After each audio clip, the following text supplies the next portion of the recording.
이 한국에서 교회를 오래 다니신 분들은 9월 달이 되면 그 9월 달이 중요 행사가 무엇인지를 알고 있습니다. 그 한국 교계에서 일어나는 9월 달마다 중요한 일이 있는데 제가 이렇게 퀴즈를 내면 당황하시겠죠. 네. 그 한국 교회 이 교단이 있습니다. 그 노회보다 더 큰 개념이 이제 교단인데요.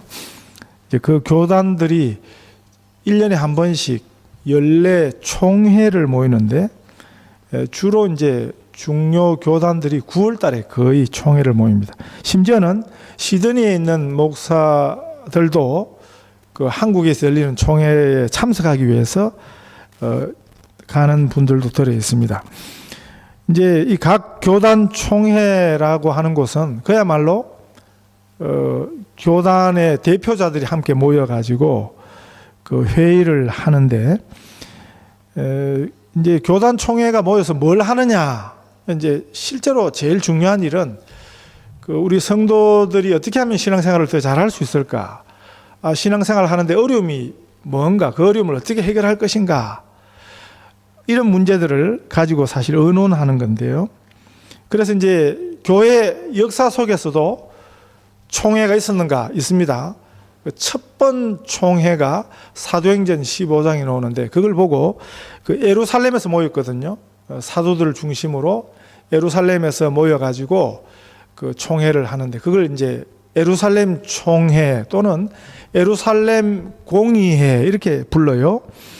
그런데 거기는 왜 모였냐 하면 사도 바울이 전도를 하다 보니까, 선교를 하다 보니까 이방인들을 대상으로 전도를 하다 보니까 문제가 생기는 거죠. 왜냐하면 그 이방인들은 이미 자기 문화를 가지고 있습니다. 그 문화 속에는 자기 고유한 문화가 있잖아요. 각자 가지고 있는. 특히 이제 음식 문화 같은 건데, 그 유대인들은 먹으면 안 되는 음식이 있습니다. 유대인들의 음식 문화에는 금기시하는 뭐 돼지고기라든지 또 몸이 매끈한 물고기 이런 거 못 먹게 되어 있고, 또 그 음식에 규례가 있거든요. 구약에 있습니다. 그리고 그 구약 성경의 가르침대로 유대인들이 전통적으로 가져오던 그런 음식 문화가 있는데, 이방인들에게 전도하다 보니까 이방인들은 전혀 다른 음식 문화를 가지고 있다는 거죠. 뭐 돼지고기를 그냥 아무렇지 않게 먹는다든지, 유대인들은 절대 먹지 않는 그런 음식들을 그냥 아무렇지 않게 먹는 그런 걸 볼 때, 이거를 과연 복음을 전도를 할 때 유대인들이 금하는 이런 음식, 금하는 이런 거를 이방인들에게도 해야 되는가 하는 그런 갈등이 생긴 거죠. 그런 문제가 생긴 거죠. 그렇게 하려 하다 보니까 너무 복음 전도에 장애가 되는 겁니다. 오늘도 마찬가지입니다. 우리가 뭐 전도할 때 그 한국 교회가 전통적으로 그런 거 가르쳐 왔어요. 이거는 하면 되고 이거는 하면 안 되고 뭐 그런 게 걸려니까 우선 그것부터 해결을 하고 교회를 오는 이런 게 되면 얼마나 전도에 방해가 되겠습니까? 그때도 이제 그런 문제가 생겼으니까 어떻게 하면 좋겠냐 하고 모인 것이 예루살렘 총회였습니다. 결론은 어떻게 내렸냐 하면 이방인들에게 그거를 먹지 마라 그래가지고 이방인들에게 걸림돌을 주는 것이 옳지 않다라고 결론을 내렸습니다. 복음을 전하는 데는 아무런 제약이나 장애가 없어야 된다. 그래서 결론을 내리고 단 두 가지, 그 음행을 금하고 그 다음에 그 피채 목매어서 죽여서 그 목을 쪼여서 죽이는 이런 아주 잔인한 방법으로 그 우리가 옛날 같으면 뭐 게 잡아 먹을 때 막 그냥 못대 매달아가지고 나무에 매달아놓고 막 패가지고 그러면 고기가 맛있다고 연해진다고 그렇게 했잖아요. 그런 거는 너무 잔인하니까 피채 먹고 막 잔인하게 먹고 그런 거는 금했습니다. 그래서 그 자유롭게 자신의 문화 속에서 음식을 먹도록 그게 결정한 것이 그게 예루살렘 총회거든요. 이것이 이제 사실 성경이 보여주는 총회의 모습인데, 근데 오늘 한국 교단 총회가 그런 의논을 하는가? 그렇지 않습니다. 교단 총회에서 제일 중요한 이슈는 뭐냐면 총회장이 누가 되는가 하는 겁니다. 그리고 또 부총회장이 누가 되는가, 그거를 가장 중요하게 여기고, 그래서 막 총회장이 서로 되겠다고, 네, 서로 싸우고 다투고 이런 일들이 일어나는 것입니다. 사실 그 총회장이라는 말은 총회의장이라는 뜻이거든요. 저도 뭐 저희 노회장입니다만은, 그 노회장의 제일 중요한 역할은 노회가 모였을 때 그 회의를 진행하는, 그게 제일 중요한 역할입니다. 당회장이라는 말 들어보셨죠? 당회장. 교회 목사를 부를 때 목사라고 부르지 않고 꼭 어떤 교회 가면 당회장이라고 불러요. 당회장. 그 참 바보 같은 소리입니다. 당회장이라는 말은 당회가 모였을 때 당회의 의장이라는 소리예요. 근데 한국 교회는 무슨 당회장이 뭐 굉장히 무슨 자기 목사를 높이 부르는 말이 돼가지고, 심지어는 어떤 교회 가면 그 목사 방이 있는데 뭐 담임 목사실 뭐 그래 놓지 않고 어떤 데는 꼭 보면 당회장실 이렇게 해놨어요. 참 바보 같은 소리입니다. 근데 그게 한국 교회가 오늘 그만큼 잘못에 빠졌다는 것을 보여주는 거죠. 당회할 때 의장 회의니까 그 의장, 당회장, 그럴 때 필요한 말을 보통 때도 선다는 것은 보통 잘못된 권위주의의 산물이죠. 그래서 일반 교회도 그렇게 많이 합니다만, 한국에 서울에 가면 예루살렘 교회라는 이단 교회가 있습니다. 예루살렘 교회. 말은 뭐 예루살렘이니까 얼마나 좋습니까? 그런데 예루살렘 교회는 이단 교회입니다. 그 목사를, 그 교인들은 절대로 목사를 안 부르고 당회장님, 당회장님 이렇게 불러요. 어린애들도 당회장님, 당회장님 이렇게 불러요. 그건 잘못된 표현이다 하는 거죠. 그 교단 총회 때마다 요번에도 또 머리 아픈 일이 있을 것인데, 그래서 교단마다 사실은 선거 문제로 골머리를 앓습니다. 돈을 쓰고요, 선거 부정이 있고요, 상대 후보를 인신 공격하고 세상 정치판하고 같은 일이 일어나니까, 그래서 이제 제가 속한 교단에서는 언젠가부터 투표를 안 합니다. 왜냐하면 투표하니까 너무 부정이 많으니까. 그 투표 대신에 뭘 하냐면 제비 뽑기를 하는 것입니다. 후보 중에서 제비를 뽑는 것입니다. 그래서 그 제비 뽑기로 후보를 뽑으니까 이전처럼 막 서로 회장 되려고 선거운동하고 그런 거는 줄었습니다만, 문제는 제비를 뽑는 후보에 들어가려고 또 이제 그 선거운동을 하는 거죠. 지난 제가 여호수아 7장 기억하시겠습니다만은, 아간이 범죄해가지고 이스라엘이 여리고성은 잘 정복했는데 아이성 6천 명도 안 되는 아이성 정복에 실패했습니다.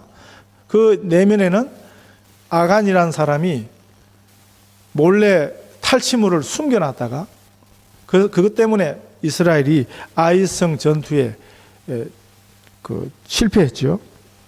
그래서 나중에 이제 누가 그랬냐 이걸 잡아낼 때 제비 뽑기를 했습니다. 그래서 이제 12지파 중에 제비를 뽑으니까 유다 지파가 걸렸고, 또 유다 지파 중에서도 제비를 뽑으니까 아간이 걸린 아간이, 결국에는 이제 아간이 이제 뽑혀 나오게 되는, 그때 제비 뽑기라는 그 제목으로 설교를 했던 적이 있습니다. 성경에 그래서 이게 제비 뽑는 그 이야기가 몇 번 나와요. 그리고 오늘 본문에도 보면 이제 땅을 나누는데 7지파가 남았는데 그 7지파 땅 나누기를 할 때 제비를 뽑는 그런 장면이 나옵니다. 그리고 우리가 오늘 성도들도 보면 제비 뽑기라는 말은 안 하지만, 사실은 제비 뽑기 비슷한 그런 행태가 우리 성도들의 삶에도 많이 있어요. 그래서 이 제비 뽑기가 성경적인가, 그냥 제비 뽑으면 무조건 성경적인가, 그렇지는 않습니다. 그게 성경적일 때가 있는 것입니다. 성경에 예수님 12제자 중에서 가룟 유다가 예수님 배반했죠. 그래서 12제자 중에 한 명이 결혼이 생겼습니다. 그럴 때 제비를 뽑았습니다. 그때 가룟 유다를 대신해서 한 사람을 12사도는 굉장히 상징성이 있거든요. 12사도. 그래서 11명으로 낳아둘 수가 없습니다. 그래서 대신 뽑았는데 마띠아라는 사람을 12제자로 뽑았는데 그걸 제비를 뽑았어요. 그때도 마찬가지입니다. 두 사람 후보를 먼저 결정을 했는데 두 사람 후보가 꼭 같은 자격을 갖춘 사람이었습니다. 그래서 제비 뽑기의 중요한 성경의 가르침 하나는 둘 중에 누가 돼도 괜찮을 때, 둘 중에 왜 후보가 똑같으니까, 자격이 같으니까 아무나 그냥 제비 뽑아서 로또 하듯이 그렇게 하는 게 아니고 그건 성경적이 아니에요. 둘 중에 똑같은 자격이 있는 사람을 뽑을 때 제비를 뽑았습니다. 하나님의 뜻이 이 둘, 자격이 똑같은 두 사람 중에 어느 쪽에 있는지 하나님 이 제비를 뽑습니다 하고 제비를 뽑았다는 거죠. 그리고 오늘 이스라엘 남은 7지파를 위해서 땅을 나눌 때도 제비를 뽑았습니다.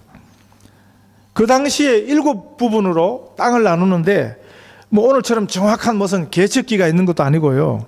요즘은 뭐 땅을 아주 정확하게 나누죠. 항공사진을 아주 정밀하게 찍어가지고 저 면적을 딱 예를 들어서 7부분을 나눌 그런 필요가 있을 때는 네, 그 가치를 계산하고 또 계측을 하고 그런 방법이 있을 것입니다. 그러나 그 시대에는 그런 정확한 계측기가 있는 것도 아니고 또는 무슨 부동산 실거래 가격이 이쪽에는 얼마고 저쪽에는 얼마고 이런 공시 지가가 나와 있는 것도 아니고요. 그래서 아마 그걸 그냥 알아서 나누라 하면 문제가 생기는 거죠. 각자 또 보기에 먼저 차지하고 싶은 땅이 있을 거고요. 또 반면에 또 저기는 좀 안 했으면 좋겠다 그런 아마 지역도 있었을 것입니다. 그럴 때 이 제비 뽑기로 땅을 나누는 방법은 참 지혜로운 방법입니다. 이런 문제를 불식시킬 수 있는 그런 아주 좋은 제도가 되는 것입니다. 우리가 성경을 통해서 하나님의 지혜가 무엇인가 우리가 잘 배워야 하는 것입니다. 무조건 성경에 제비 뽑기가 나오니까 무조건 그냥 아무 데나 그냥 제비를 뽑으면 되는가? 그렇지는 않습니다. 이 7지파 말고 유다지파, 에브라임, 므낫세 지파는 먼저 땅을 나누어 갔습니다. 우리가 앞에서 살펴본 것처럼 아주 험한 산지를 험한 땅을 가졌기 때문에 그건 문제가 되지 않습니다. 우리가 이 제비뽑기의 원리를 잘 생각할 필요가 있는데 그 성경에 뭐 사람을 뽑을 때마다 제비를 뽑았는가? 그렇지 않습니다. 하나님께서 아브라함을 제비로 뽑으셨습니까? 모세도 그렇고요. 여호수아도 모세가 지명을 했습니다. 우리가 성경 읽어보면 여호수아하고 비등한 사람이 한 사람 나오는데 갈렙이라고 그랬죠. 갈렙. 그런데 갈렙이 여호수아 놓고 둘 중에 제비를 뽑은 게 아닙니다. 그리고 다윗을 선택할 때도 다윗 아버지가 이새인데 이새에게 8아들이 있었어요. 그런데 그 중에 제비를 뽑아서 다윗을 뽑은 것이 아니었습니다. 그래서 제비 뽑기가 만능은 아니라 하는 것을 알 필요가 있습니다. 자, 천주교에서는 교황을 뽑을 때, 교황을 선출할 때 어떻게 하냐면 교황 선출할 자격 있는 추기경들이 함께 모입니다. 그리고 그 안에서 만장일치가 될 때까지 기다려요. 그래서 그게 사실 교황을 선출할 때는 그게 언제 끝난다고 장담을 못해요. 그 안에 모인 추기경 중에 한 사람이라도 반대하면 계속 하는 거죠. 그게 이제 교황을 선출할 하는 방법입니다. 만장일치가 될 때까지 한 달이고 두 달이고 그 안에서 계속 기도하면서 또 대화하면서 그러면서 만장일치가 될 때까지 기다렸다가 그렇게 교황을 뽑거든요. 근데 우리 개신교는 사실 그럴 필요가 없습니다. 천주교에서 교황이라는 직함이 가지는 그 상징하고 우리 무슨 총회장 뭐 이런 거 하고는 상징이 다릅니다. 사실 우리는 총회장, 노회장 아무나 하면 돼요. 저희 노회장 어떻게 뽑냐 하면 그냥 순서대로 해요. 순서대로. 무슨 순서대로 하는데 무슨 결정적인 하자가 있으면 좀 문제가 되겠죠. 그러나 그렇게 결정적인 하자가 없으면 순서대로 그냥, 저도 순서가 돼 가지고 노회장이 됐지. 그리고 실제 우리 노회 일 들여봐도 노회장은 그렇게 중요하지 않습니다. 중요하다면 서기가 똑똑해야 돼요. 서기가 좀 띨띨한 분이 서기가 되면 노회가 행정적으로 굉장히 어렵거든요. 노회장은 총회장도 그런 거죠. 총회, 노회를 대표하는 대표성은 있지만 무슨 천주교의 교황, 천주교를 대표하는 교황 같은 그런 직임하고는 차이가 나는 것입니다. 사실은 총회장, 노회장 이런 거 뽑을 때는 제비 뽑기 하는 것이 그 부분에서는 사실 성경적일 수 있는 것입니다. 본문에서 보면 7등분한 땅이 하나가 너무 차이가 나면, 예를 들어서 한 부분이 너무 특별한 가치라면 그거는 제비 뽑아서는 안 되는 것입니다. 그거는 로또식이죠. 성경에 여러분 그걸 제비 뽑아라 그러지 않습니다. 최대한 정확하게 나눌 수는 없지만 그러나 최대한 사람들이 다니면서 대표를 뽑아가지고 지파별로 3명씩 대표를 뽑아가지고 7등분을 최대한 한 것입니다. 그리고 제비를 뽑은 것입니다. 그러니까 사실은 다 이제 수긍을 하는 거죠. 자기 대표들이 다 나가가지고 7등분에 대해서 찬성을 한 것입니다. 이렇게 7등분 하는 것에 찬성을 하고, 네? 그게 지금 어느 지파에게 갈지를 모르니까 제비를 뽑아서 이건 하나님이 우리에게 주시는 땅이다 하고 인정을 한 것입니다. 우리가 성경이 말씀하시는 이 제비뽑기의 원리가 우리 신앙생활의 중요한 원리가 될 수 있습니다. 우리가 어떤 일을 결정할 때 제비를 뽑을 수 있는 일이 있고 제비를 뽑아서는 안 되는 일이 있습니다. 무조건 그냥 제비 뽑으면 안 되는 거죠. 제비 뽑는 것은 이렇습니다. 내가 2가지 선택의 초이스가 있는데 이것과 이것이 공정할 때, 네? 그때 이걸 해도 되고 이걸 해도 될 때, 그때 헷갈리면 그때 제비를 뽑아서 하나님 앞에서 제가, 네? 그건 제비 뽑는 방법이지. 그러지 않고 무슨 요즘에 이제 유사 제비 뽑기가 있어요. 한국 교회 안에요. 점쟁이한테 가서 점치듯이. 여러분 점쟁이가 가서 점치는 거는 진짜 황당한 것입니다. 그런데 그런 마음으로 누구한테 가서 묻기도 하고 그런 마음으로 기도도 하고 이런 오해들이 우리 신앙생활에 많이 있는 것입니다. 이거는 미신이에요. 침 뱉어가지고 방향을 결정하는 것처럼 저희들 어릴 적에는 고무신 확 잡아 던져가지고 고무신 놓여지는 방향대로, 그건 정말 그건 잘못된 방법입니다. 우리에게 먼저 요구되는 것은 그 전에 먼저 지혜로운 결정이 필요한 것입니다. 하나님이 주시는 그 지혜예요. 하나님이 주시는 상식이 필요한 것입니다. 그걸 가지고 먼저 사실 잘 결정할 수 있어요.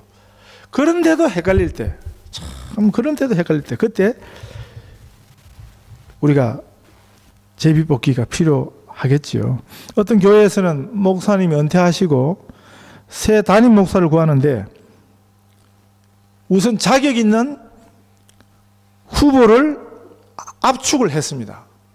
그리고 그 중에 한 사람을 택하기가 어려우니까 그래서 온 교회가 기도하고 그 중에 5명 후보 중에 한 사람을 제비를 뽑았습니다. 그게 성경적이라 할 수 있겠지요. 무리한 수를 두고 제비를 뽑는 것, 그거는 요행을 바라는 것이지 그건 성경적 제비 뽑기가 아닌 것입니다. 하나님의 뜻을 알기가 참 어렵습니다. 왜냐하면 하나님의 뜻에는 방해하는 일들이 너무 많거든요. 우리가 그래서 기본적으로 먼저 상식이 필요합니다. 하나님의 지혜가 필요합니다. 하나님의 뜻이 무엇인가 아는 훈련이 필요한 것입니다. 이리 갈까요? 저리 갈까요? 쉽지 않을 때는 먼저 상식적으로 생각하는 것이 필요한 것입니다. 그런데 문제는, 중요한 것은 우리가 가진 이 상식이, 이 세상의 상식이 성경이 말씀하는 성경의 기본 상식과 다르다는 것입니다. 그래서 우리에게 필요한 것은 하나님이 주시는 지혜에 근거한 상식입니다. 한국에 기독교 계통의 대학들이 여러 개 있습니다만은, 그래도 진짜 기독교 대학이라 할 만한 대학은 포항 바닷가에 있는 한동대학입니다. 한동대학. 한동대학을 세우고, 그런데 한동대학이 포항 가도 흥해라고 하는 시골 바닷가에 있어요. 그러니까 그 지방대학도 안 가려고 그러는데, 네? 그 포항의 흥해라는 총구석 바닷가에 있는 그 대학을 누가 처음부터 가려고 하겠습니까? 그런데 헌신한 아주 유수한 교수들이, 기독교 교수들이 지원을 해가지고요, 미국의 아주 좋은 대학에서 좋은 보직을 가지고 있던 분들 중에 그리스도인들이 기독교 인재를 키우겠다, 이런 헌신을 하고 한국으로 들어왔습니다. 그때 그 대학 총장이 김영길이라는 분인데, 저하고 이름 비슷하지만 저하고 아무 관계가 없습니다. 아주 유명한 그 과학자였던 분이 교회를 다니면서 이 교회의 우수한 자녀들을, 이 자기를 믿고 자기 교수들을 믿고 이 한동대로 좀 보내달라, 이렇게 이제 할 때 그 자녀들, 그리스도인 자녀들을 유치할 때 했던 그 중요한 표가 뭐였냐 하면, 성공하려면 서울대학을 가고 세상을 변화시키기를 원하면 우리 학교로 와라, 이렇게 도전을 했습니다. 그 말을 듣고 많은 우수한 학생들이 그 대학으로 갔습니다. 이 세상의 상식을 깨는 그 도전이었거든요.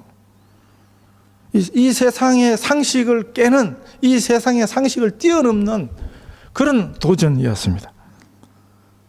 그분이 기도하는 중에 그런 생각이 났다고 그래요. 하나님 도와주세요. 이 학교를 통해서, 이 대학을 통해서 하나님께 영광 돌리는 그런 대학, 기독교 신앙으로 무장된 그런 인재들을 기르고 싶습니다. 이 좋은 학생들이 들어와야 되는데 하나님 도와주세요. 이렇게 기도할 때 하나님이 그런 지혜를 주셨다는 것입니다.